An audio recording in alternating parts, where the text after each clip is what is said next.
Barangay LS 97.1. 97.1. Tayo ay forever.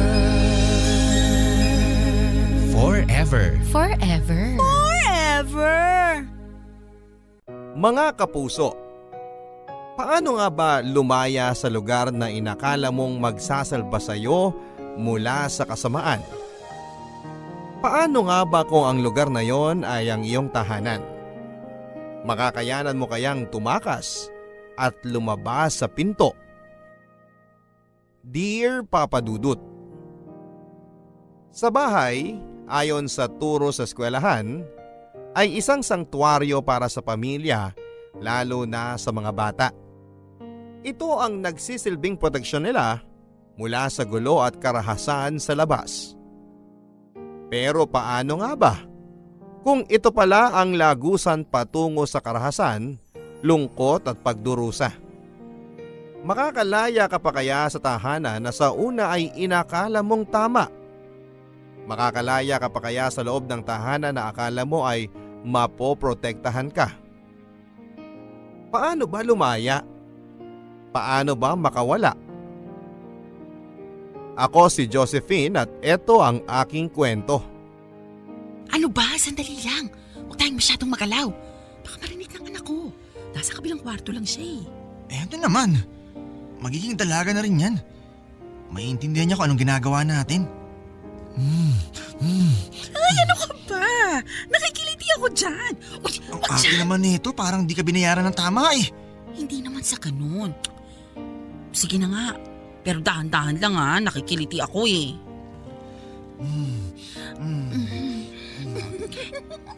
Yan ka na naman eh. Nakikiliti nga ako dyan. Ano ba? Itutuloy ba natin to o hindi? Ibalik mo na lang ang pera ko at hahanap na lang ako ng ibang bayaran. Mama, may kasama po kayo dyan? Ay, wala anak. Binubugaw ko lang yung daga. Nasa kisame kasi. Shoo! Shh! Shh! Pwede po ba ako matulog dyan, Mama? Natatakot kasi ako sa kwarto ko eh. Naku anak, mas nakakatakot dito. May mumu. Oo. Tapos yung yung daga. Baka kagatin ka na lang sa tenga nito. Sige na anak, punta ka na sa kwarto mo. Sige po, Mama. Malaking daga pala. Ano ba? Edad 8 pa lamang ako ay mulat na ako sa ganitong klaseng kabuhayan ng aking ina. Oo, binuhay niya ako sa pagbebenta niya ng laman. Hindi raw kasi siya nakapagtapos ng pag-aaral at walang gustong tumanggap sa kanya sa trabaho, kaya dito na lang siya sa madali at kaya akong buhayin. Palibhasa ay wala akong ama na makakasama niya para tulungan siyang buhayin ako. Ni minsan ay hindi namin napag-usapan kung sino ba si Papa. Lagi na lang siyang nag-iiba ng usapan kapag napupunta na kami kay Papa. Pero balita ko, sa ibang kamag-anak namin ay nabuntis daw si Mama ng isang security guard na kapitbahay niya dati. At nung malaman na buntis na ito, agad itong tumakbo. Kaya heto, kaming dalawa na lang ang nasa mundo namin ngayon. Si Mama na ang naging ama at ina ko. Hindi ko man maunawaan ng lubos ang trabaho niya noong bata pa lamang ako. Para sa akin ay wala na itong problema. Kasi sa tuwing may darating na lalaki sa aming maliit na bahay, ayun nagkakapera siya pangbili ng ulam namin sa karinderya o hindi naman kaya ay pambili ng pudpud na lapis na ginagamit ko sa aking pag-aaral. Siguro ay ayos na rin ito para sa akin nung bata pa ako. Yun ang akala ko. Anak, nakatulog ka naman ba kagabi? Opo. Pasensya ka na anak ha kung maingay si Mama kagabi at si Tito Tito. Tito Ray? Hindi, Tito Ron? hindi rin. Sino po ba yung kasama niyo kagabi sa kwarto niyo, Mama? Basta si Tito mo rin yun. Nakalimutan ko na yung tawag sa kanya. Oh, kumain ka na lang ha. Medyo sunog lang yung itlog. Tanggalin mo na lang yung mga nangingitim sa gilid. Mama, bukas pala bibili daw po kami ng bentang makapuno candy ni Ma'am Castro. Kailangan daw bumili para may plus points ako. Anong makapuno candy? Ano ba yung teacher mo na yan? Abusado ha? Nung nakaraang buwan, binibentahan ka ng pandikoko na nangangasim na, tapos ngayon naman, candy naman. Susumbong ko na yan sa principal nyo talaga. Nung akala niya, pinupulot ang pera? Wag na po, Mama. Baka po pagalitan ako nun tapos ibagsak ako sa Pilipino eh. Siya, kumain ka na lang dyan. Gagawa ko na lang ng paraan yung candy na yan. Pwede naman po tayong humingi sa mga tito ko, di ba? Sinong tito? Lahat po ng pinapapasok nyo sa kwarto sa gabi, Mama. Di ba lahat yun, tito ko naman yun? Tapos nagbibigay pa sila ng pera sa'yo. Nakikita ko pa nga eh. Hingi na lang po tayo sa kanila, please. Iba-ibang lalaki gabi-gabi ang dinadala ni Mama sa kwarto niya. Iba't ibang kalabog, langit-ngit at halinghing ang nagsisilbing heliko sa gabi. Parang hindi na nga ako sanay na wala akong naririnig na kung anuman sa kwarto niya pagsapit ng gabi. At lahat ng mga lalaking yon ay kailangan kong tawaging tito. Yun ang sabi ni Mama. Hindi ko na nga maalala lahat ng pangalan nila. Hindi ko na rin maalala ang mga mukha nila kasi minsan ko lang silang nakita at hindi na bumalik kahit kailan. May ganong tito ba? Yung mga tito ng mga kaklase ko lagi nilang nakikita. Kapitsuran pa nila at dinadalhan sila ng pasalubong at regalo lalo na kapag Pasko. Samantalang yung mga titong pinakilala ni Mama sa akin, kay Mama lang nag-aabot ng pera. Kapag tinatanong ko nga sa kanya noon kung kailan ko ba sila ulit makikita, kahit man lang imbitahan sila sa school namin kapag may program, ay umiiling lagi si Mama. Wala na raw siyang balita. Yung iba naman ay sinasabi niya na nasa ibang bansa na raw. Dumaan lang daw talaga sa kwarto niya para magpaalam ng personal. At dahil nga bata pa ako, naniwala ako. Naniniwala ako sa lahat ng sinasabi ng nanay ko. Isang Sabado ng umaga, inutusan ako ni Mama na bumili ng toyo at kamate sa tindahan ni Aling Pining. Doon ay may nagkukumpulang mga babae na kapitbahay namin. May manikurista, may hawak ng kanyang apo, may tumatambay lang talaga at yung isa naman ay hawak pa ang kanyang asong may lahi. Nakatitig ang mga ito sa akin at parang may gustong tanungin. Nang maibigay na sa akin ang sukli at binili ko ay aalis na sana ako. Pero pinigilan ako ng isang matandang babae sa kumpulang yon. Ikaw si Josephine, no? Yung anak ni Nida. Opo, ako nga po. Bakit po? Naku, Ineng, ayos ka lang ba dun sa bahay nyo? Di ka ba inaano ng mga lalaking bisita ng nanay mo roon? Hindi naman po. Hindi nga po ako pinapansin ng mga tito ko na bisita ni Mama eh. Basta paglalabas na sila ng kwarto, umuuwi na rin sila. Mukha naman po silang mababait. Yung nanay mo talaga di na nahiya at natakot sa'yo. Sa posible mangyari sa'yo kapag nagpapapasok siya ng mga customer niya. Customer? Ano po yun?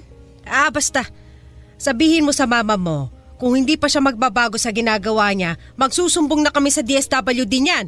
Bakit yun naman po gagawin yun? Wala naman pong ginagawang masama si Mama. Di mo pa kasi naiintindihan to ngayon. Pero balang araw, Ineng, malalaman mo rin ang totoo. Nagpaalam na ako noon para makaiwas na sa mga ibang sasabihin nila. Habang naglalakad ako ay napansin ko na pinagmamasdan nila ako at inihahatid ng tingin hanggang sa makalayo na ako sa tindahan ni Aling Pining. Nang makauwi ako sa bahay ay inabot ko na kay Mama ang pinabili niya. Sasabihin ko sana kung ano ang mga sinabi ng matandang babaeng yon sa tindahan kanina pero mas pinili ko na lamang na wag na lang dahil mukhang pag-aawayan lang nila ito.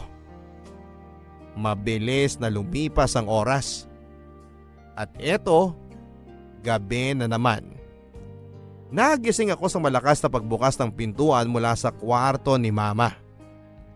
Dinikit ko ang tenga sa plywood na naghahati sa aming kwarto na dalawa. Pilit kong pinakikinggan kung may kasama na naman ba ito. tama nga ako. Narinig ko na naman ang malalim na boses ng lalaking kasama ni Mama na inuutusan siyang mahigana. Panay ang tawa ni Mama.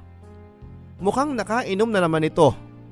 Narinig ko na lang na binagsak nila ang kanilang mga katawan sa kama. Maingay na kasi at marupok ang kahoy na higaan ni Mama, kaya maririnig mo talaga kapag may nahiga o umupo lang dito. Maingay agad. Sana, sabi ko sa isip ko ay bigyan sana si Mama ng pera nung tito na pumasok sa kwarto niya para pampagawa ng kama. Naawa na rin kasi ako kay Mama na laging maingay ang kama niya sa tuwing gabi. Parang hindi komportableng matulog doon. Hindi gaya ng sa akin na walang kahit na anong ingay na ginagawa.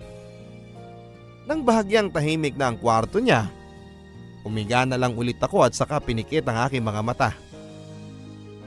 Pero bukas pa rin ang aking mga tenga para pakinggan ang impit ng tawa ni Mama na sumasabay sa ingay ng kanyang kama. At unti-unti ay nakatulog na ako ng mahimbing. Dahil sa mga ingay na madalas kong napapakinggan gabi-gabi. Ay anak, gising ka na pala. Halika't sabayan mo na kami ni Tito John mo na kumain. Ikaw pala yung nasa kabilang kwarto. Ako si Tito John mo. Ako po si Josephine. Anak, may pasalubong ang Tito John mo sa'yo. Eto, manika. Kamukha mo, cute din. Wow, ang ganda po! Salamat, Tito John. Mama, pwede ko po bandaling to sa school? Papakita ko po sa mga kaibigan ko. Oo naman, pero dalian mong kumain dyan para maaga ka makapasok. Opo, Mama. Tito John, kailan ka po ulit dadalaw dito? Hindi ko pa alam eh. Baka ano. Baka hindi na anak, kasi marami pa siyang gagawin sa ibang lugar. Hindi ba, John? Oo. Pasensya na, Josephine ha. Kumain ka na muna dyan. Mahuli ka na sa klase mo. Uy, yung anak ng Pokpok andito na oh. Kumusta naman ang nanay mong Pokpok ha, Josephine? Magkano na kaya pera niya? Hindi ko alam ang sinasabi nyo. Tumabi na sana kayo kasi malilate na tayo. Ang tapang mo naman. Teka lang kasi, huwag kang masyado magmadali. Mahaba pa ang oras eh. Sige na, please. Ayoko makipag... Uy, ganda ng manika mo ha. Uy, wag yan. Bigay yan ng Tito John ko. Tito John? Nanay mo lang naman ang kamag-anak mo eh. Sino si Tito John mo? Hindi marami akong tito at lahat yun kasama lagi ni Mama. Mababait kaya sila. Talaga? Wala ka nga dinadalang ibang kamag-anak mo dito. Kundi si Mama mo na ang pula-pula lagi ng lipstick. Kaala mo na pinturahan. Siguro yung Tito John mo yun, yung customer ng mama mo, no? Yuck! Itong manika mo, mas maganda kung iiksian natin yung buhok niya. Parang kay Mama mo. Tapos kulayin natin ng krayolang pula ang pisngi niya, tapos labi. Para pokpok na pokpok! Wag! Yan. Huwag niyong gawin yan. Parang awa niyo na. Tutuwa ka mo. Yan ang bagay na manika sa'yo. Anak ka kasi ng pokpok!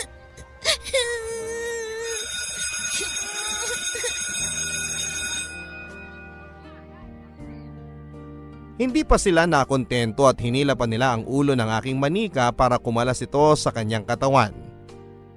Sobrang sikip na ang damdamin ko sa nakita kong kalagayan ng bago kong manika. Isa-isa kong pinulot ang mga buhok nitong ginupit at pilit na pinupunasan ang pisngi nito at labi na kinulayan ng pulang krayola. Hindi ko ito matanggal sa aking palad, kaya ginamit ko ang aking palda para punasan yon, pero hindi pa rin matanggal. Kung hindi pa ako tinawag ng aking teacher para pumila na sa flag ceremony, ay hindi pa ako aalis ng aking pwesto. Habang naglulupang hinirang, ay panay ang daloy ng mga luha sa aking mga mata. Hindi ko alam kung ano ba ang nagawa ko sa kanila para ganituhin nila ako. Ano bang kasalanan ni Mama para maggalit sila ng ganito? Mga bagay na hindi matanggap at maintindihan ng mura kong isipan. Agad akong umuwi ng bahay matapos ang klase. Hindi ko pa rin mabitawan ang manikang gutay-gutay na. Nasa bulsa ko ang ibang buhok nito na ginupit ng mga kaklase ko. Umaasa ako na baka maremedyohan ko pa ito sa pag-uwi ko. Napakaganda ng manikang ito. Hindi ko pa siya nalalaro at ito na nga lang ang kaibigang meron ako pero sinira pa ng mga mapanghusgang tao. Panay ang tulo ng luha ko noon. Hindi ko mapigilan kahit gustuhin ko. At kahit pa ulit-ulit ko nang kinukuskos ang panyo sa aking mga mata, ay parang wala namang nangyayari. Kaya hinayaan ko na lang ang sarili kong magpaanod sa mga luha ko hanggang sa makarating ako ng aming bahay. At doon ay nadatnang ko si Mama. Kaya mas lalong umagos ang hinanakit ko. Dahil sa kanya, nasira ang laruan ko.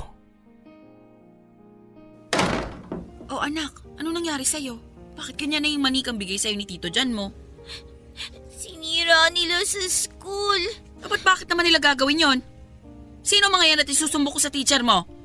Tumahan ka na taayusin na lang natin ang mga... Pokpok ka ba, Mama? Ano? Sino nagsabi sa'yo niyan? Lahat sila. Lagi ko naririnig na pokpok ka raw at hindi ko totoong titong mga bumibisita sa'yo. Anak, wag kang makikinig sa kanila ha? Kay Mama ka lang maniniwala ha? Lahat sila pare-pareho ng sinasabi. Pokpok ka raw, Mama. Pokpok! Anak! Ayoko na sa'yo. Bigay mo na lang ako kay Papa kasi siya hindi ganon. Ikaw oh!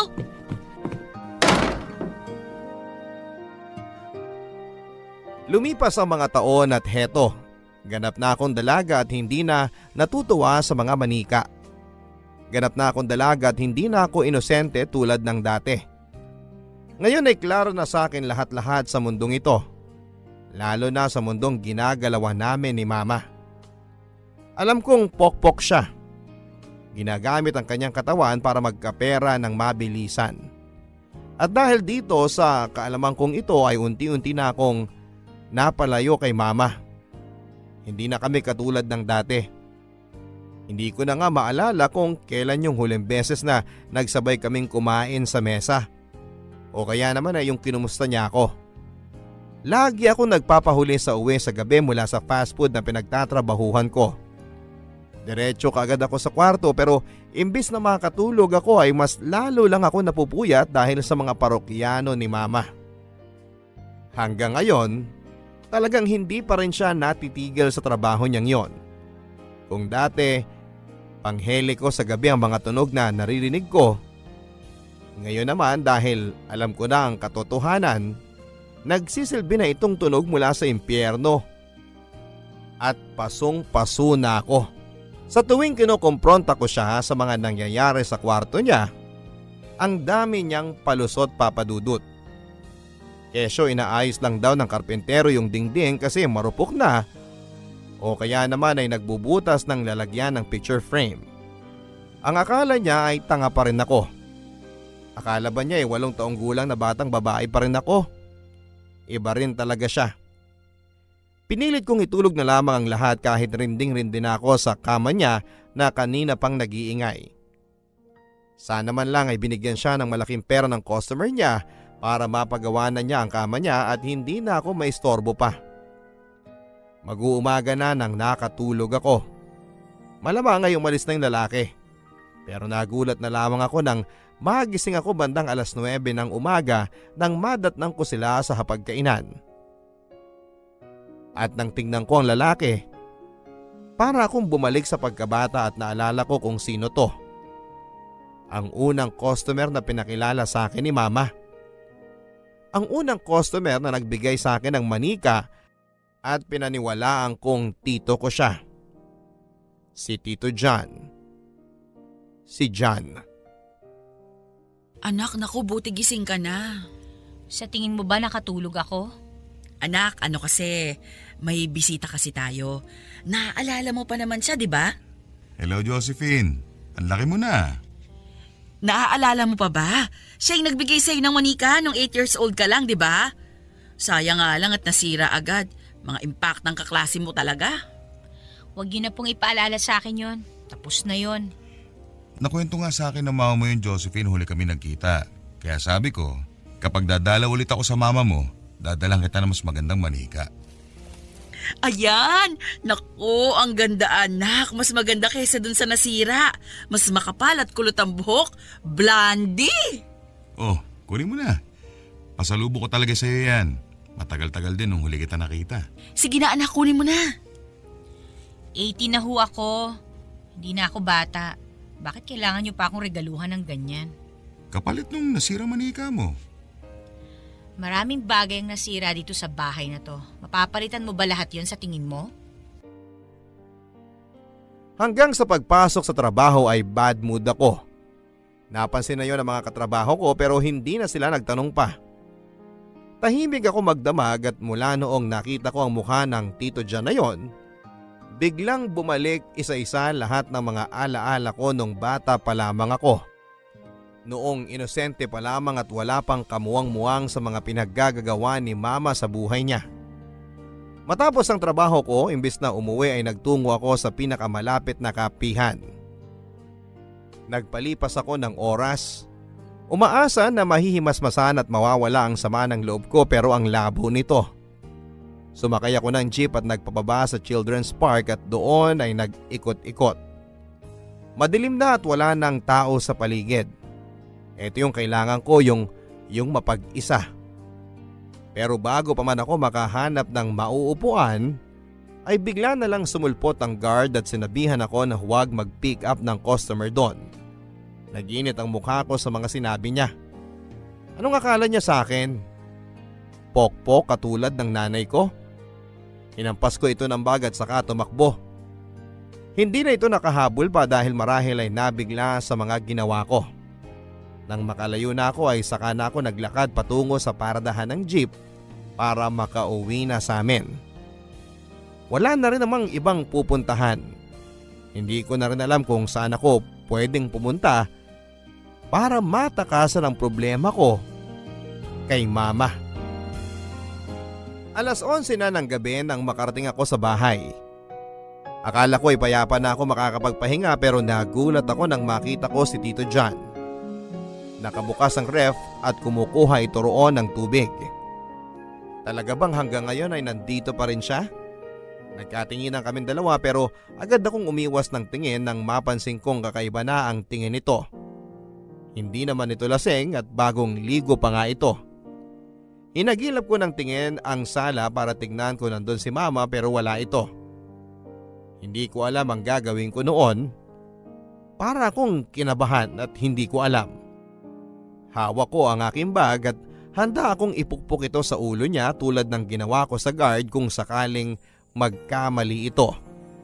Pero mukha namang hindi ito lalapit sa akin. Nagbaba na lang ako ng paningin at saka dali-daling tumakbo papunta sa kwarto ko. Pero agad ako nitong pinigilan. Hinawakan nito ang aking braso at saka ngumiti na akala mo ay nakakaloko.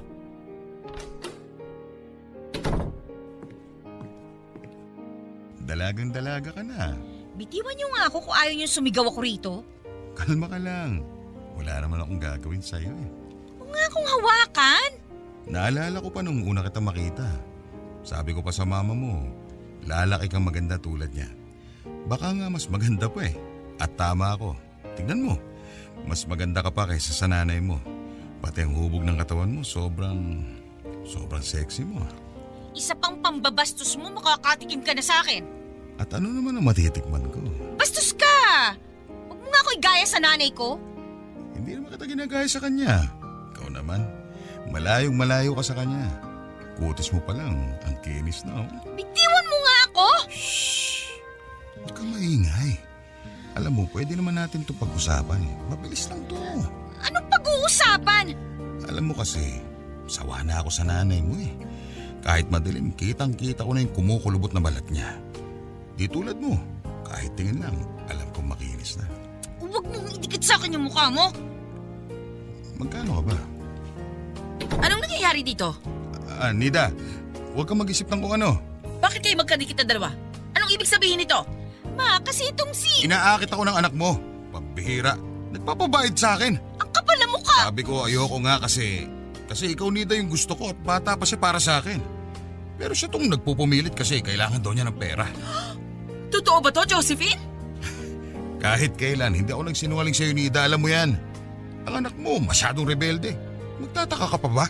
Josephine? Hindi ako bayaran na tulad mo, Ma. Maniniwala ka ba sa kanya? Suklam na suklam ako ng gabing yon. Nanginginig ang aking katawan dahil sa galit. Ang kapal talaga ng pagmumukha nitong lalaking ito. Nakita ko sa itsura ni Mama na alanganin nito sa paniniwalaan kung sino sa amin ang nagsasabi ng totoo.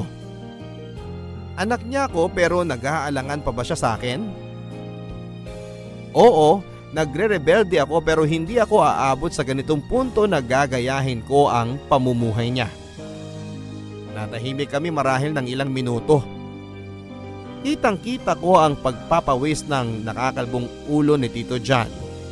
Panay ang punas nito sa kanyang pasmadong palad. Hindi alam kung ano ang gagawin. Hindi pa ba ito sapat para makita ni Mama na siya talaga ang gumawa ng paraan para gawan ako ng masama? Hindi pa ba halata sa reaksyon at sa galaw niya? Maya-maya pa'y hinila ni Mama si Tito John palabas ng bahay nang hindi man lang nagpaalam. Sinilip ko sila sa bintana at nakita kong mahinahon silang nag-uusap. Hindi ko alam kung napapaniwala na ba niya si Mama sa mga kasinungalingan niya, pero agad akong nanghina nang makita ko naghahalikan at nagyayakapan pa ito. Lumakad pa sila ng konti at saka pinara ang taxi para masakyan ni Tito John. Napailing na lamang ako sa galit. Maya-maya pa'y pumasok na si Mama sa bahay at doon ay nagsimula na ang komprontasyon naming dalawa. Anong sinabi ng demonyong yun sa inyo? Matulog ka na, maaga ka pa bukas. So mas naniniwala ka sa kanya? Ganon? Sumagot ka, Ma! Hindi ko alam. Paano hindi mo alam? Anak mo ko, di ba dapat ako ang paniwalaan mo? Sa mga nangyayari sa atin itong nakaraan, sa tingin mo maniniwala pa ako sa'yo? Galit ka sa akin. Pakiramdam ko tama si Jan eh. Ginagawa mo to siguro para magkaroon ka ng pera. Siya ang gusto magbayad sa akin para sa isang gabi. Ayoko, Ma! Pilit nga ako tumatanggi sa kanya eh.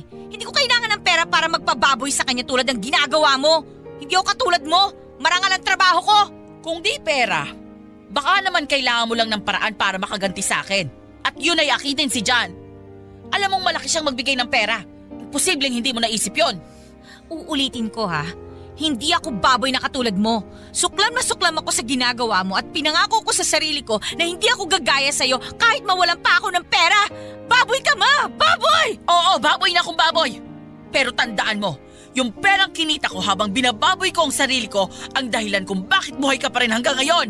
Kung bakit nakakatikim ka ng masasarap na pagkain ng bata ka pa lang at nakakabili ng mga damit tulad ng ibang bata. Kaya sino ka para husgahan ako? Inilabas lang kita dito sa mundong to na walang kahit na ano. Yun na nga eh. Sana hindi mo na lang ako inilabas sa mundong to. Sana pinatay mo na lang ako habang dugo pa lang ako dyan sa tiyan mo kasi ginawa mong miserable ang buhay ko nang hindi ko nalalaman. Baboy ka, Ma! Baboy! Yun na ang huli naming pagkikita at pag-uusap ni Mama. Hindi ko na hinintay pa na magsalita pa ito, Papa Dudut. Agad-agad ako nag-impake at umalis sa bahay na yon. Hindi niya ako pinigilan. Hinayaan ako nito at sumigaw pa bago ako umalis. Sige, umalis ka. Buti nga yan kesa agawan mo ako ng customer ko sa bahay ko. Mas lalong nag-init ang aking pakiramdam sa sinabi niyang yon na mas lalong naging dahilan para ituloy ko ang aking planong magpakalayo-layo na sa bahay na yon. Yung bahay na naging dahilan para masira ang aking pagkabata. Yung bahay na akala ko'y magiging proteksyon ko at magbibigay sa akin ng saya. Sa huli ay kabaligtaran pala ang lahat-lahat dahil ginawang impyerno ni Mama ang loob ng aming bahay. Na siguro kapag tumagal pa ng konti ay masusunog na ako. Hindi madaling gawin ang lisanin ng ina ko, siya na lang ang pamilya ko. Pero kung ito ang makakabuti para sa akin, ito ang gagawin ko dahil ayokong magpahila sa kanya sa butas ng impyerno. Ako po si Josephine. Katulad mo rin ba ang aking kwento? Paano ka lalaya ngayon? Naisip mo na ba kung paano? Nagmamahal ang inyong kapuso at kabarangay, Josephine. Forever. Barangay Love Stories.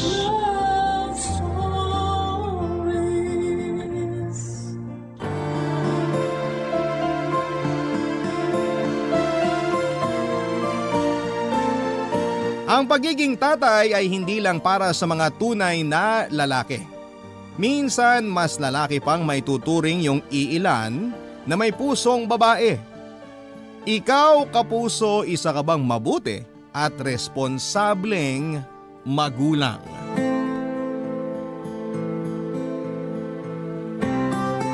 Dear Papa Dudut, magandang tanghali po sa inyo at bumubuo ng inyong programa sa Radio GMA, ang Barangay Love Stories.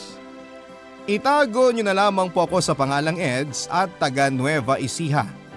Marami po akong binagong pangalan at lugar sa kwento ko dahil ayaw ko pong may makakilala sa akin. Ang totoo niyan, Papa Dudut, ay naguguluhan po ako gawa ng hindi ko kayang ipagsigawan sa mundo kung ano talaga ang gusto ko. Nagkakagusto naman po ako sa babae pero nagkakagusto rin ako sa lalaki. Pero lahat ng confusion na yon ay sa aking sarili ay naging malinaw. Simula nang dumating sa buhay ko ang aking mag-ina. Papa Dudut, laking probinsya po ako at mahirap lang ang pamilya namin. 9 na taong gulang ako nang mamatay ang tatay namin dahil sa sakit sa puso. 8 kaming magkakapatid at ako ang bunso. Ang iba kong mga kapatid na babae ay maagang nag-asawa at ang mga kuya ko na lamang ang nagtaguyod sa aming pamilya. Kahit na mahirap kami noon sa buhay ay hindi naman po kami sumasala sa pagkain. Napalaki kami ng mga magulang namin ng maayos at may takot sa Diyos. Nung araw, ako lang ang nakatungtong sa high school kaya sinabi ko kay nanay na magtatrabaho agad ako pagka-graduate. Naranasan ko pong magtinda ng mais at suman, kina Ate Yoli at kahit paano ay masaya ako dahil kumikita ako.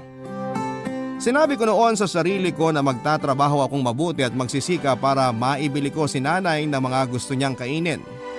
Pangarap ko rin siyang madala sa mall para kumain sa labas. Siya po ang kasakasama ko noon hanggang mag 22 years old ako. Kaya nga parang gumuho ang mundo ko.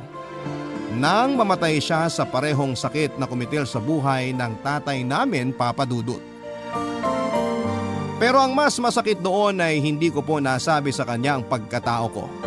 Sa kabila ng lahat ay nangangarap pa rin po ako na magkaroon ng sariling pamilya at magkaanak. Sa maniwala kayo o hindi ay may nakarelasyon na akong babae. Kahit naman kasi paano ay may itsura ako, Papa Dudut, at magaling din na makisama. Isa sa mga naging girlfriend ko ay si Karen, na nagkataon namang kaibigan ko rin. Kaso on and off po ang naging relasyon namin. Netong huli naming hiwalayan ay dahil nalipat ako ng branch sa mall na pinagtatrabahuhan ko. Pero maliit ang mundo dahil isang araw ay muli kaming nagkita doon ni Karen at naging magkatrabaho.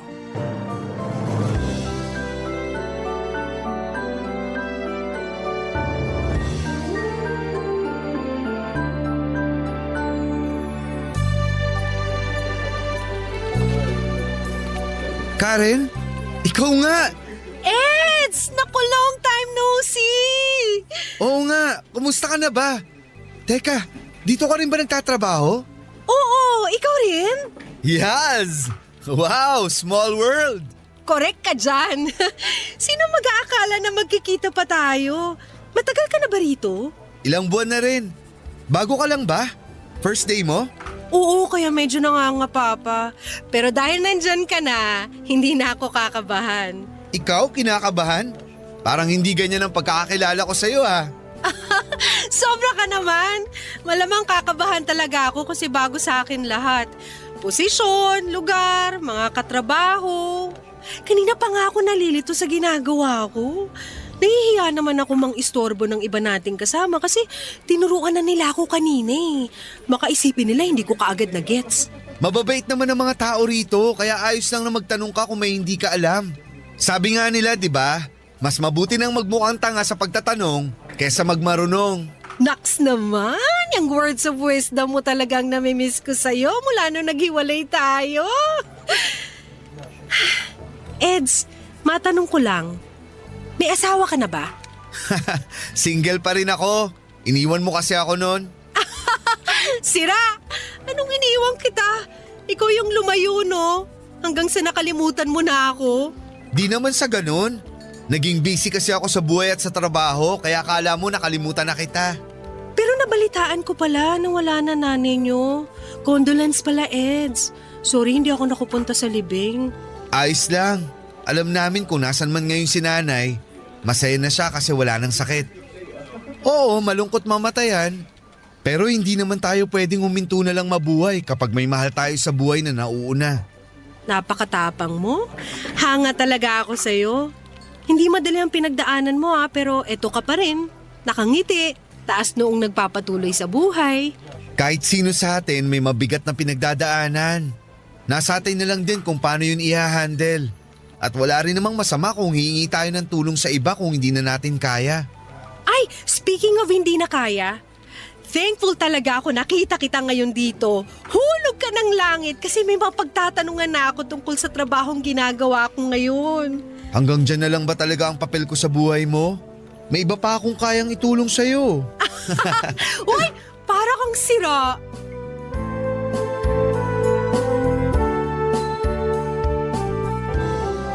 At nang magkita nga kaming muli ni Karen ay nanumbalik din yung closeness namin sa isa't isa, Papa Dudut. And that time ay bumilang na rin ang taon simula nang maulila ako.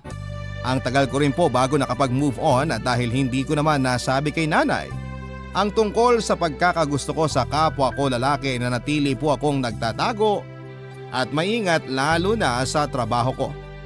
Takot po akong mahusgahan sakaling malaman nila ang pagkatao ko, Papa Dudut. Ang totoo ay hindi rin po alam ni Karen na baluktot ako. Hindi ko kasi yon inamin sa kanya kahit na naging kami noon. Ewan ko ba, wala akong lakas ng loob at iniisip ko na lamang na may ideya na siya kahit na wala siyang sinasabi. Hindi nga nagtagal ay lalo kaming napalapit sa isa't isa ni Karen. Dahil katrabaho ko siya ay lagi kaming sabay kumain at sa akin siya madalas nagtatanong kapag hindi siya pamilyar sa ginagawa niya tungkol sa aming trabaho. Bukod doon, Papa Dudut ay hinahatid ko siya sa kanila kahit na medyo malayo yung inuuwian ko. Pag uwi ko naman ay itetext ko siya at madalas ay inaabot na kami ng hating gabi sa pag-uusap. Hindi nga nagtagal ay naging palagay ang loob namin sa isa't isa hanggang sa naging kami ulit. Pero sa kabila ng lahat, Papa Dudut, hindi ko pa rin magawang takasan ang totoong ako. Lalo na nga nang magsimula na rin akong ma-attract sa katrabaho kong si Mark na nakilala ko sa mga inuman namin. Kaya lang may asawa na po si Mark, Papa Dudut. Doon po nagsimulang gumulo ang relasyon namin ni Karen at naging meet siya ng maraming pag-aaway.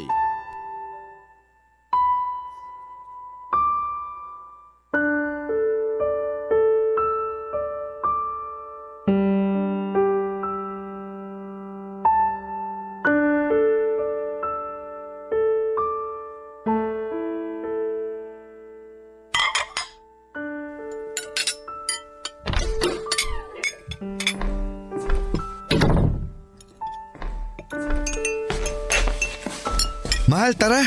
Lunch tayo. Sakto dating mo. Nakapagluto na ako ng paborito mong ulam. Akala mo ba madadaan mo ko sa pagganyan-ganyan mo, Eds? Saan ka na naman ba galing kagabi? Hinaan mo ang boses mo. Baka isipin ng mga kapitbahay nag-aaway tayo. Wala akong pakialam sa iisipin nila. Nagpunta ka lang ba rito para awayin ako? Hindi mo pa sinasagot ang tanong ko saan ka nagpunta kagabi. Bakit bigla na lang kitang hindi makontak? Nag-inom ka na naman Aminin mo. Oo, ano bang problema dun?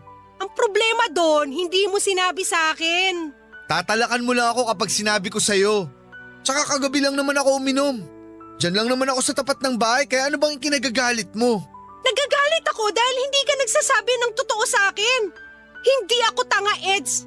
Alam ko na may iba kang kinalolokohan kaya ganyan ka nalang magsikreto. Anong ganyan magsikreto? Praning ka lang. Baka akala mo hindi ko napapansin ang closeness niyo ni Mark. Na hindi lang basta magkatrabaho ang turing mo sa kanya kasi gusto mo siya. Huwag mo nang subukang i-deny dahil may nakapagsabi sa akin na bakla ka. Anong bakla? Kung ano-anong pinagsasabi mo? Kaya pala wala nangyayari sa atin hanggang ngayon dahil baluktot ka? Saan ba ako nagkulang? Ginawa ko naman ang lahat para magustuhan mo. Mas masarap ba sa paningin mo katawan ni Mark kaysa sa akin? Sagutin mo ako! Nagkagusto ako kay Mark, pero tinigilan ko na rin dahil pamilyado na siyang tao. Nagkakaganyan ka kasi wala pang nangyayari sa atin? Bakit? Sex lang ba ang habol mo sa akin?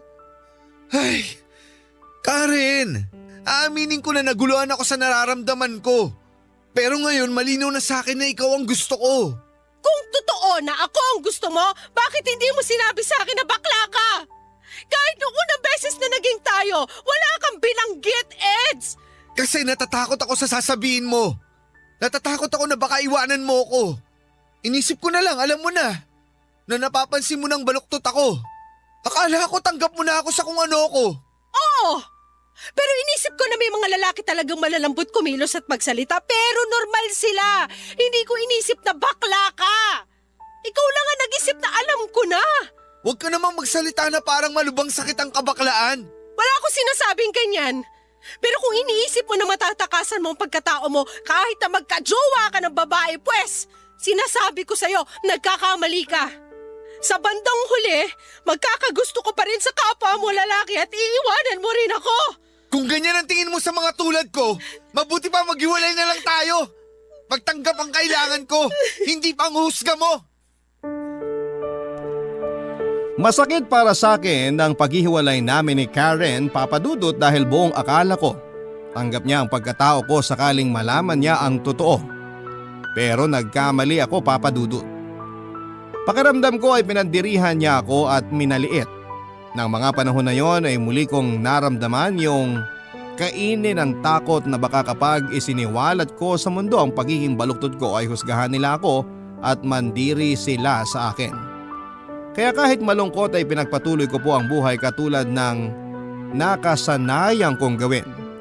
Simple lamang ang pangarap ko at gabi-gabi ko pong ipinagdarasal sa Diyos na sana ay dumating na rin yung tamang babae na tatanggap sa akin at magmamahal kahit ganito ako. Yung bang hindi ako ikakahiya sa kung ano at sino ako, Papa Dudut. Ganun po ako mag-isip dahil lumaki ako na kahit mahirap ang buhay namin noong araw ay masaya naman ang pamilya namin. Kaya nga matapos mawala ng mga magulang namin at nagkahiwa-hiwalay, kaming magkakapatid dahil nagkaroon na rin ng sariling mga pamilya, ay wala akong pinakaasam kundi ang bumuo na rin ng pamilyang maituturing kong sa akin.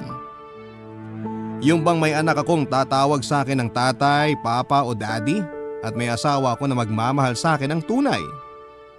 Pag nangyari yon, ako na nga siguro ang magiging pinakamasayang tao sa balat ng lupa, Papa Dudut. Sa mga panahon na sarili ko lang ang kausap ko, lagi kong iniisip na balang araw ay darating din yung tao na makakasama ko para bumuo ng pamilya kasama ko. Yung bang makakasabay kong kumain at makakakwentuhan, gaano mang kaganda o kapangit ang araw ko sa trabaho. Yung bang magkakahawak kami ng kamay hanggang sa aming pagtanda. Hindi nga nagtagal, Papa Dudut, ay natupad ang hiling ko matapos kong makilala si Jane. Para sa akin ay siya na ang sagot sa matagal ko nang pinagdarasal, Papa Dudut. Barangay Love Stories. Barangay Love Stories.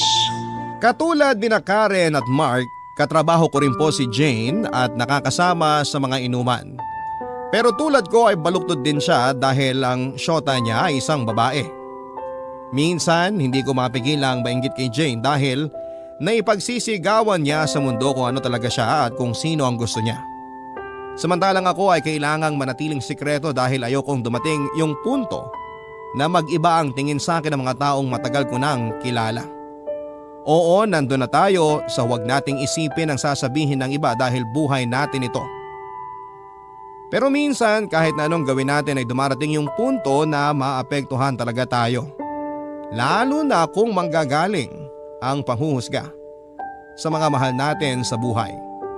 Kaya ginawa ko ang lahat para mag-astang tunay na lalaki at binawasan ko ang pagiging malambot kumilos.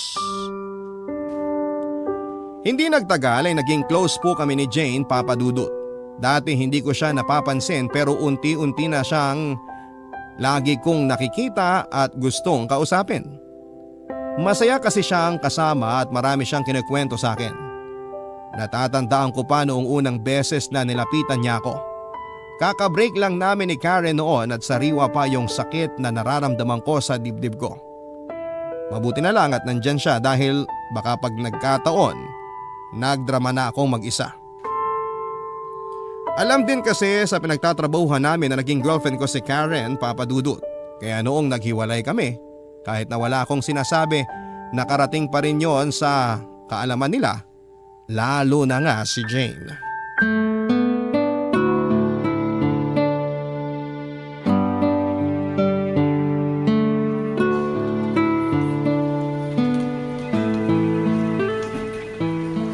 Hi, friend! Kumusta?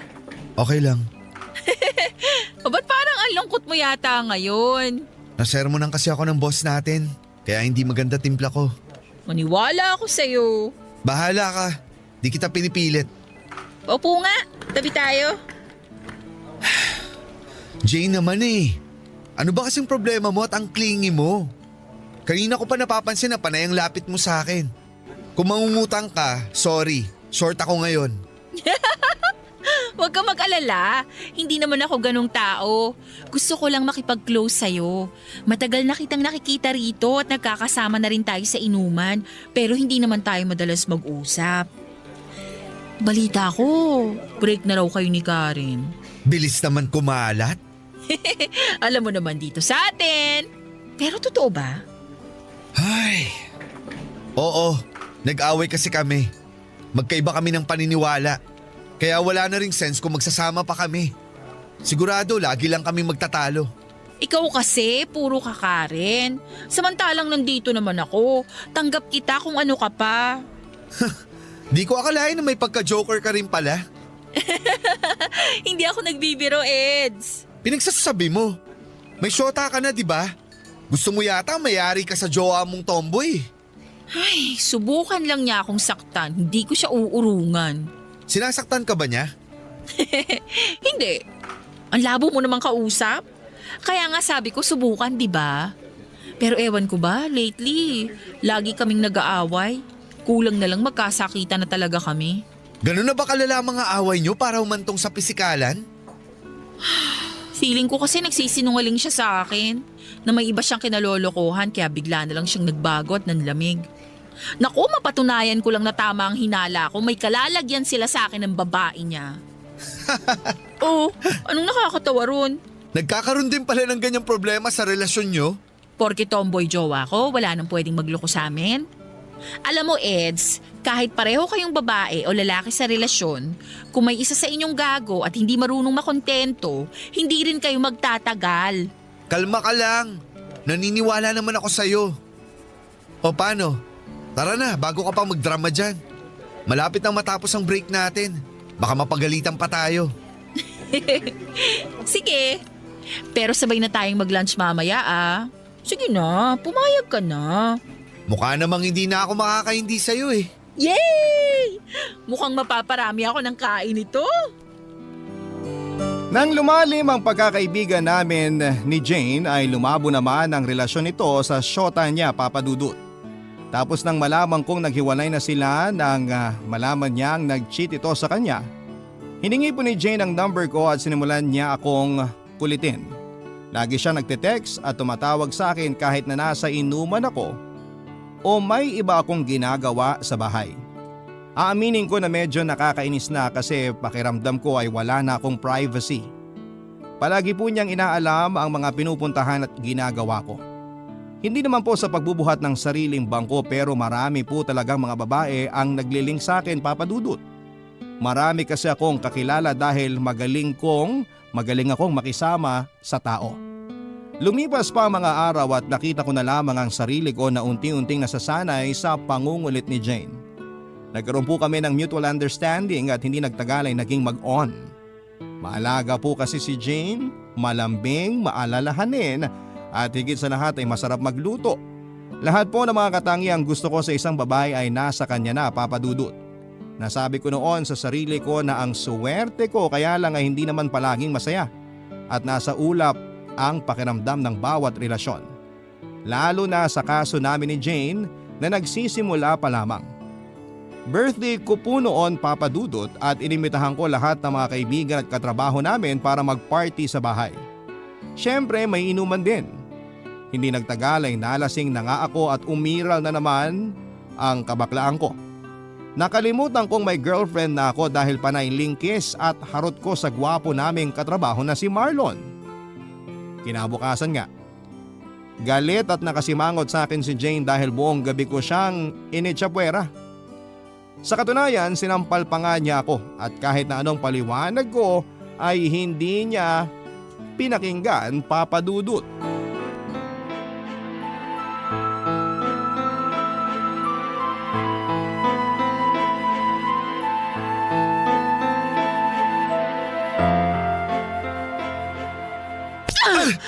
Bakit mo yung ginawa, Jane? Kulang pa yan dahil gusto kitang sabunutan. Huminahon ka nga. Ang sakit pa ng ulo ko tapos nananakit ka dyan. Ikaw ang unang nanakit sa ating dalawa dahil wala kang habas kung makipaglandian kay Marlon. Siya ba jowa mo? Di ba ako ang girlfriend mo? Hindi ko nakakalimutan yon, Jane. Hindi mo na kailangan ipaalala. Anong hindi? Kasi kung alam mo na talaga na ako ang jowa mo, hindi ka didikit kay Marlon na para kang linta. Harap-harapan mo kung pinagbukang tanga sa mga kaibigan at katrabaho natin, Eds. Ay, Jane, pwede bang makinig ka muna sa akin? Hindi na. Ayoko na makinig sa'yo. Mabuti pa. Itigil na natin ang relasyon natin kasi wala rin tong pupuntahan. Sumugal ako sa'yo, Eds. Minahal kita ng buong buo at tinanggap ko ang pagkatao mo. Para ano? Para masaktan ng ganito? Jane, please, wag mo namang gawin sa akin to.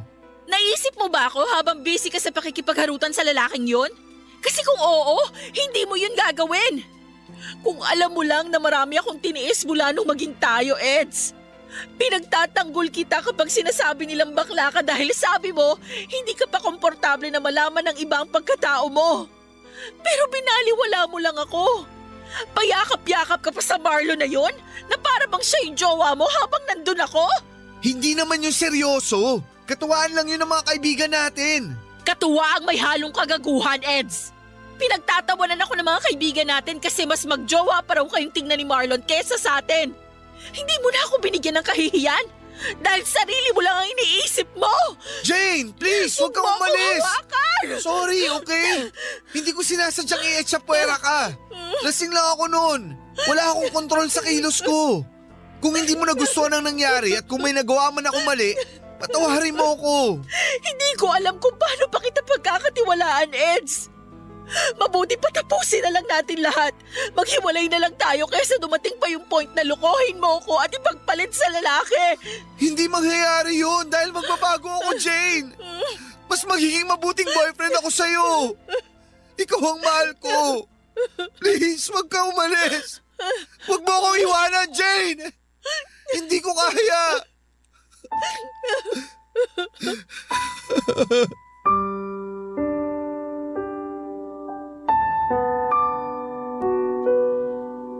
Papa Dudut, bumilang na rin po ng 6 na buwan ng relasyon namin ni Jane nang ma-realize kong siya ang mahal ko at siya ang babaeng gusto kong pakasalan balang araw.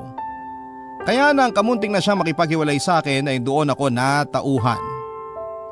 Sinikap ko pong maging mabuting boyfriend sa kanya, Papa Dudut, katulad ng pinangako ko sa kanya noon. Nagbago po ako at umiwas ako sa udyok ng mga barkada lalo na kapag niyayaya nila akong uminom dahil madalas yun po ang mitya ng pagtatalo namin ni Jane. Palagi ko rin po siyang sinusuportahan sa mga pangarap niya sa buhay. Nasa tabi niya ako noong nagpaplano siyang umalis sa trabaho namin para mag-abroad pero nang hindi siya matuloy. Hindi po ako umalis sa tabi niya, sa halip ay in-encourage ko siya, Papa Dudut. Nag-live-in na rin po kami ni Jane, Papa Dudut. Lalo lang din pong tumindi ang pagmamahal namin sa isa't isa. Maalaga po si Jane at maasikaso sa akin, Papa Dudut. Sa katunayan, wala akong maipipinta sa kasipagan niya. Lalo na pagdating sa mga gawaing bahay. Minsan ako na lang ang nahihiya dahil wala akong naitutulong sa kanya sa bahay namin. Lagi din niya akong pinagluluto ng masarap at hanggat maaari, sinisigurado niya na nakakakain ako sa tamang oras. Tumagal pa po ng 2 taon ang pagsasama namin sa isang bubong hanggang sa nag-propose na po ako sa kanya. Ibinigay ko kay Jane ang pinakamagandang kasal na hinding-hindi niya makakalimutan sa tanang buhay niya, Papa Dudut. Barangay Love Stories. Barangay Love Stories. Ang ikasal sa simbahan na siguro ang pangarap ng lahat ng babae, kaya naman yun po ang ibinigay ko kay Jane, Papa Dudut. Sa tulong ng aming mga kaibigan at malalapit na kamag-anak ay natupad namin ang aming pangarap na pag-iisang dibdib. Napakasaya po naming mag-asawa at ramdam na ramdam po namin ang nag-uumapaw na suporta at pagmamahal ng mga taong malalapit sa aming puso sa napaka-espesyal na araw na yon, Papa Dudut. Kompleto ang aming pamilya at mga kaibigan at maging sila ay lubos din na nasisiyahan.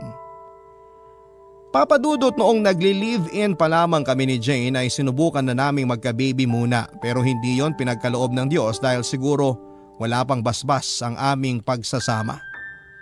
Kaya nga matapos naming ikasal at muling sumubok na magkaanak, laking tuwa naming mag-asawa nang sa wakas ay meron na kaming nabuo.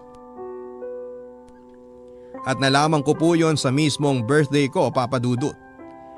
Para sa akin yun na ang pinakamagandang regalo na natanggap ko. Kaso naging maselan po ang pagbubuntis ni Jane kaya pinag-resign ko siya sa trabaho. Hands-on din po ako sa pagsama sa kanya tuwing check-up niya.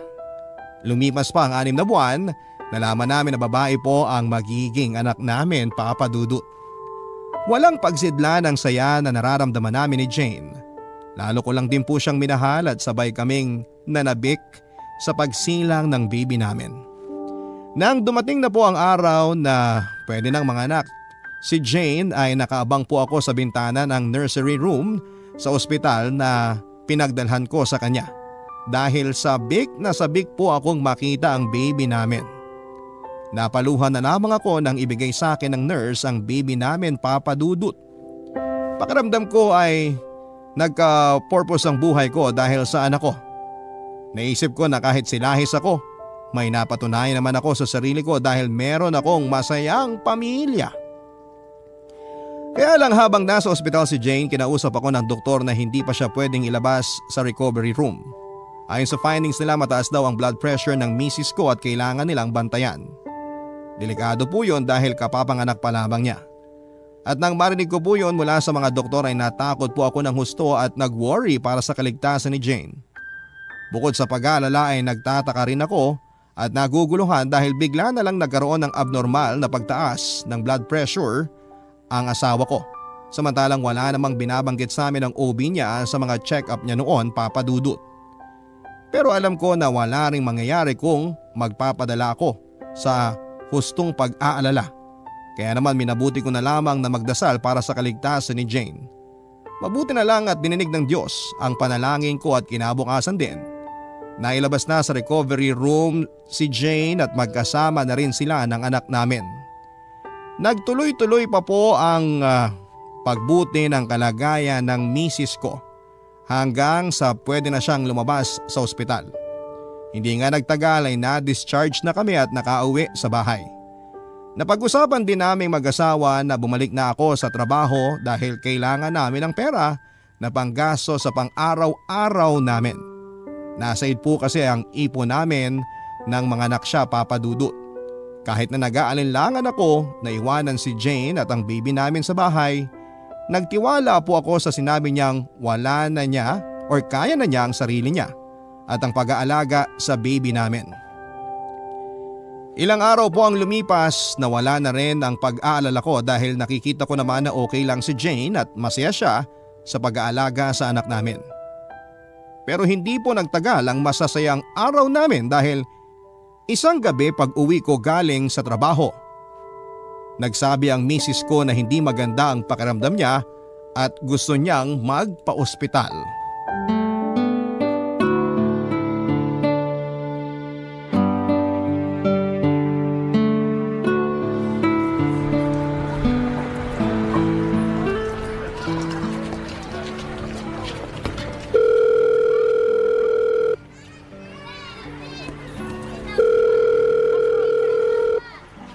Hi, Han. Han? Oh, bakit ganyan ang boses mo? Para kang pagod. Oo, Han. Napagod lang siguro ako kanina sa pag-asikaso sa anak natin. Pero ayos lang ako. Super kulit na kasi kung alam mo lang. Sure ka ba talaga na kaya mo? O gusto mo umabsent ako bukas sa trabaho para makapagpahinga ka ng gusto? Naku, wag na. Sayang naman yung araw at yung kikitain mo. Itutulog ko na lang to ngayong gabi. Puyat lang siguro ako. Pauwi ka na ba? Oo. Tumawag lang ako kasi excited akong ibalita na may pasalubong ako kay baby. Natatandaan mo ba yung rechargeable electric fan na gusto nating bilhin para sa kanya? Ito na, dala ko na. Talaga? Saan ka kumuha ng pambili? Medyo mahal kasi yun, Han. Natatandaan mo ba yung sinulat kong jingle para sa company namin? Nanalo yun, Han, at 3,000 piso ang premyo. Sakto, pinambili ko na nga nitong electric fan. Ang galing-galing talaga ng asawa ko. Thank you, Han, ha? O paano? Malapit na ako sa pinto natin. Ibababa ko na ang phone para makapasok na ako. O sige, Han.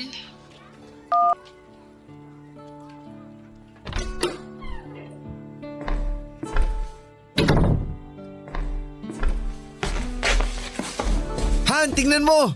Ito na yung electric fan ni baby! Han, parang nahihilo ko. Ano? Bakit? Han! Jane, ayos ka lang ba? Naku, ano bang nangyayari sa'yo? Bakit bigla ka na lang nabuwal? Kaya mo bang tumayo? Halika, aalalayan kita. Masakit ang bato ko, tapos iba rin yung kabog ng dibdib ko. Tapos nahihirapan din akong huminga.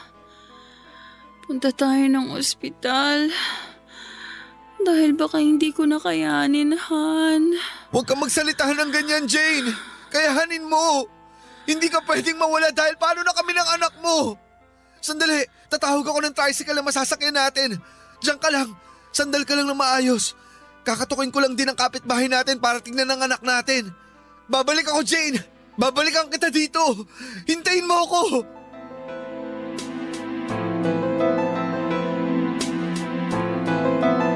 Habang nasa ospital kami ay naranasan ko po yung pinaka nakakatakot na pakiramdam na hindi ko makakalimutan, Papa Dudut.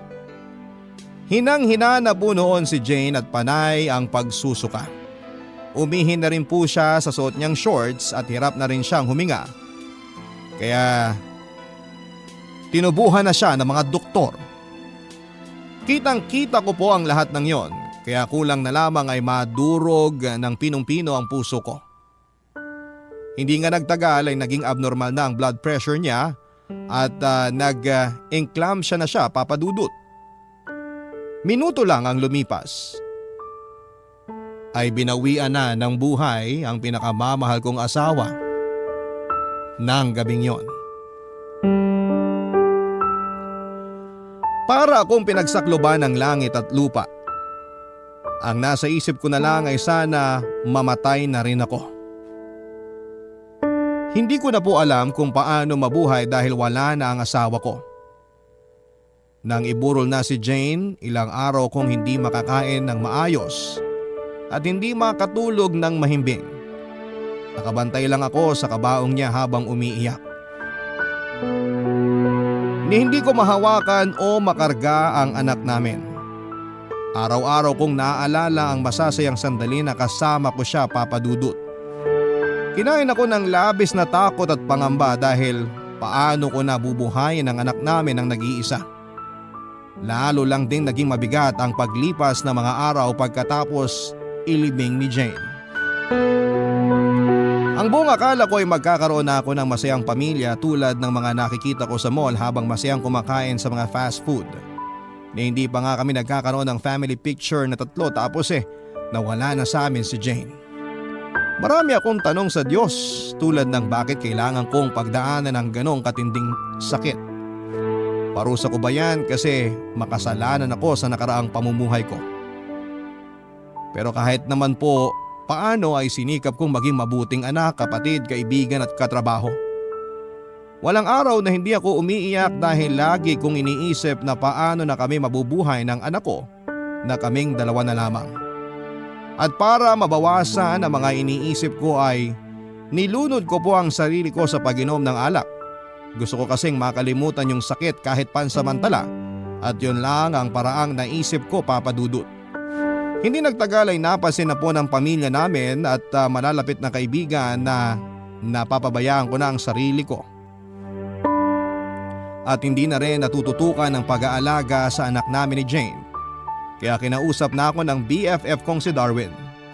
Marami po siyang pinarealize na mga bagay-bagay sa akin tulad ng hindi ako dapat sumuko porque minsan akong nadapa. Dahil meron pa naman akong dahilan para magpatuloy at yon ay ang baby namin.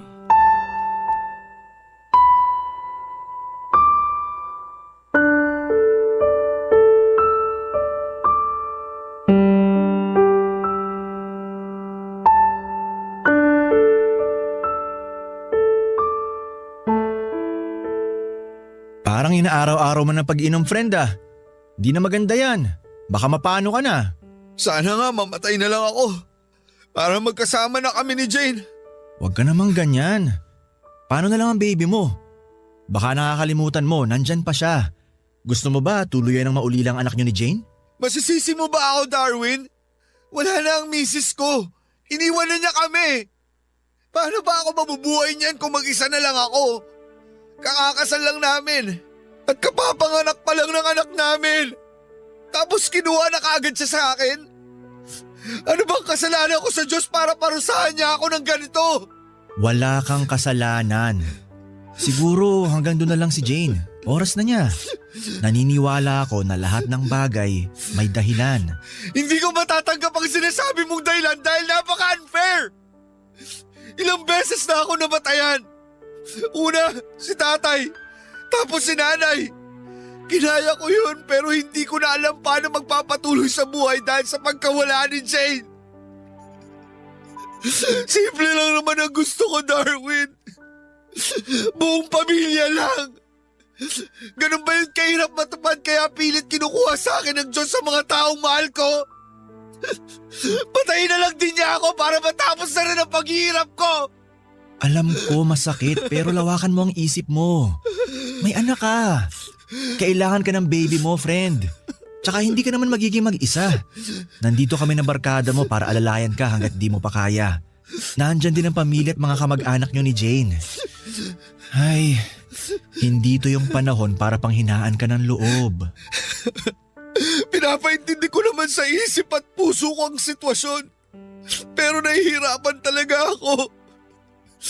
Darwin, para akong mababaliw. Hindi ko matanggap na wala na ang nanay ng anak ko. Hindi mo kailangan tanggapin ka agad dahil ikaw din ang mahihirapan. Lahat ng bagay may stages na pinagdaraanan. Kung kailangan mong umiyak o magluksa, gawin mo. Sige. Pero wag na wag kang sumuko. Gawin mong inspirasyon yung sakit na nararamdaman mo para magpatuloy sa buhay. Hindi ko alam kung kakayanin ko pa. Lugmok na ako. Hindi ka pababayaan ng Diyos. Magtiwala lang tayo sa Kanya. Oo, hindi mo man maintindihan ang mga nangyayari sa ngayon. Pero darating yung araw na magiging malinaw din sa iyo ang mga dahilan niya. Hindi niya tayo bibigyan ng pagsubok na di natin kakayanin. Friend, kapit ka lang. Nandito lang ako at mga barkada natin. Yung pamilya niyo ni Jane, hindi naman sila nawala sa tabi niyo. At higit sa lahat, nandyan si baby.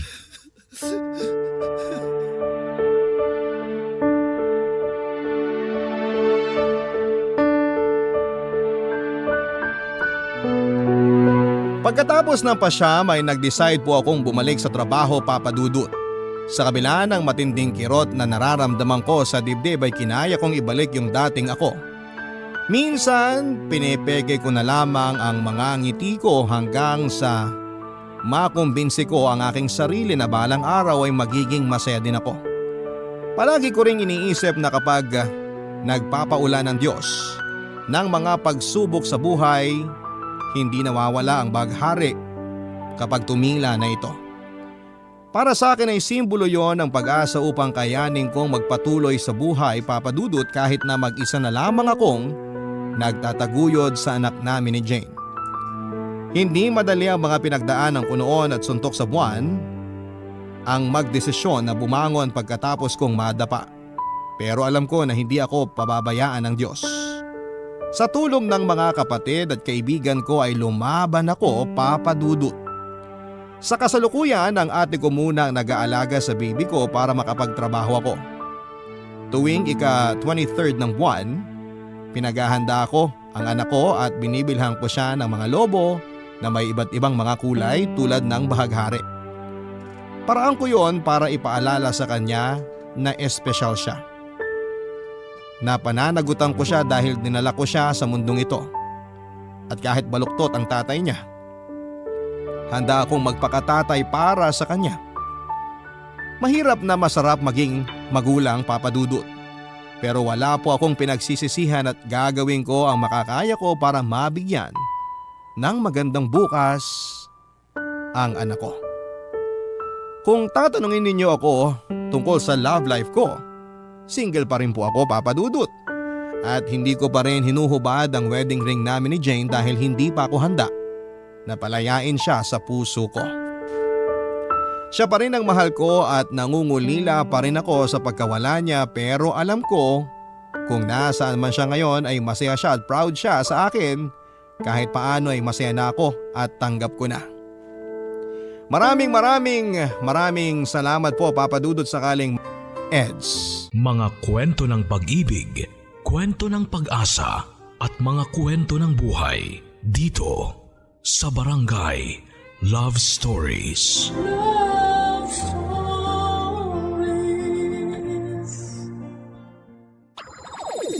Nagustuhan ng iyong napakinggan? Ituloy yan via live stream sa www.gmanetwork.com/radio. Kabarangay, i-share mo ang iyong barangay love stories. Sabay-sabay nating pakinggan ang iyong kwento ng pag-ibig, buhay at pag-asa. Ipadala lang sa barangaylovestories@yahoo.com.